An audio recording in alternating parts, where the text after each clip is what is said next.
The Gishwati Mukura landscape in Rwanda's western province was today named among the World Network of Biosphere Reserves by the United Nations Educational, Scientific and Cultural Organization, UNESCO. The Biosphere Reserve was named alongside 23 other reserves from around the world during a session of the International Coordinating Council of the Man and Biosphere Program held on Wednesday, October 28, 2020. The Gishwati Mukura landscape joins the Volcanoes Biosphere Reserve in northwest Rwanda, which was inducted into the network in 1983. The designation will enable Rwanda to identify and assess the changes resulting from human and natural activities in the Gishwati Mukura landscape.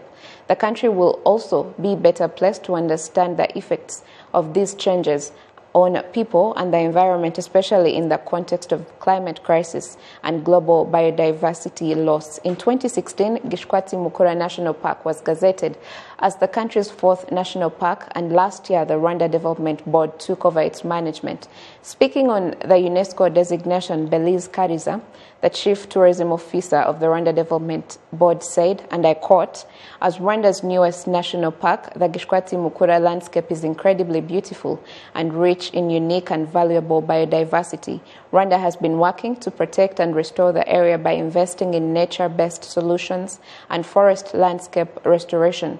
I commend the efforts of all partners whose tireless work has led to the Biosphere Reserve status we celebrate today.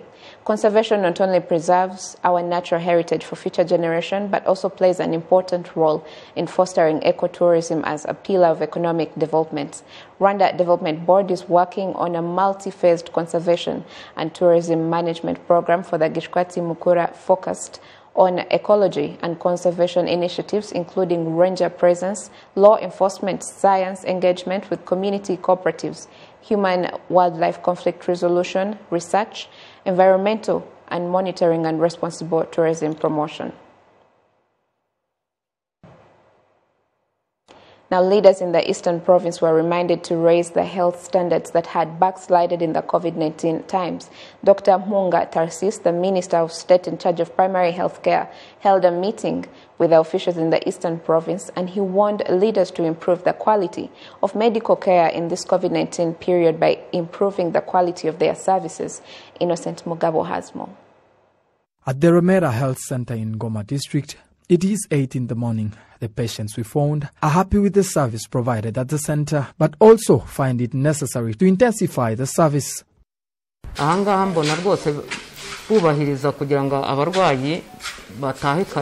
The service here is satisfying, but in Chibongo, the service is not that good. Patients are always many, and one ends up going back home late.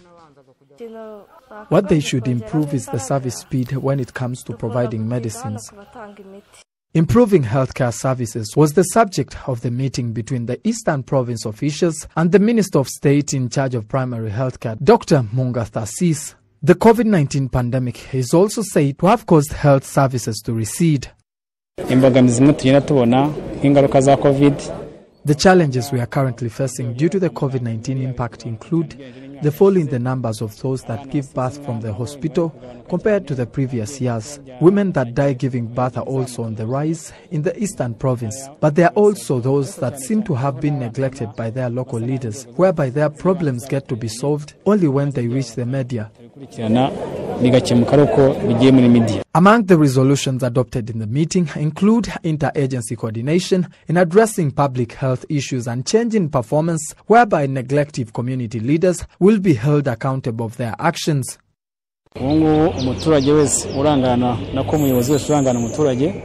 Now every leader that neglects those that he or she is supposed to lead will always be held accountable in case of any issues that rise up. The other thing is that we are going to carry out an analysis on children that came out to be suffering from malnutrition at the age of 10 and 12 for them to be treated before the end of December. We are also into fixing some issues of how work is done in different health centers, ensuring that ambulances are properly utilized to be easily accessed by all those that need them.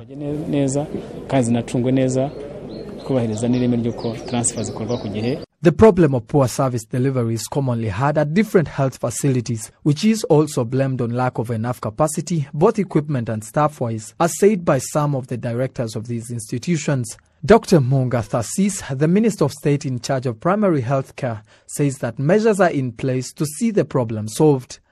Innocent Mogabo, RTV News.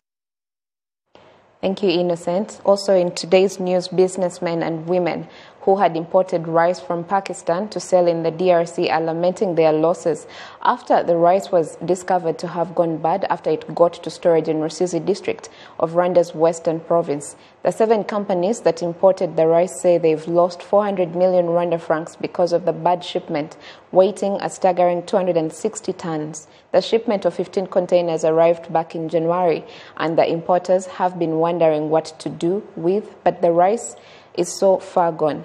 The smell it emits alone is testament that it is no longer fit for human consumption. The Rwanda Environment Management Authority, that had been closely monitoring the situation to ensure that dumping the rice does not result in an environmental crisis, has now decided the companies to use it as fertilizer. Only a small portion of the shipment can be solved for human consumption, and the 7 companies have filed compensation claims with their insurance companies because the rice was covered prior to being shipped. Well, thank you for your company tonight. Stay well and stay safe. Have a good night and a lovely rest of the week. God bless you and keep you. And until next time, I'm Gloria Mutesi.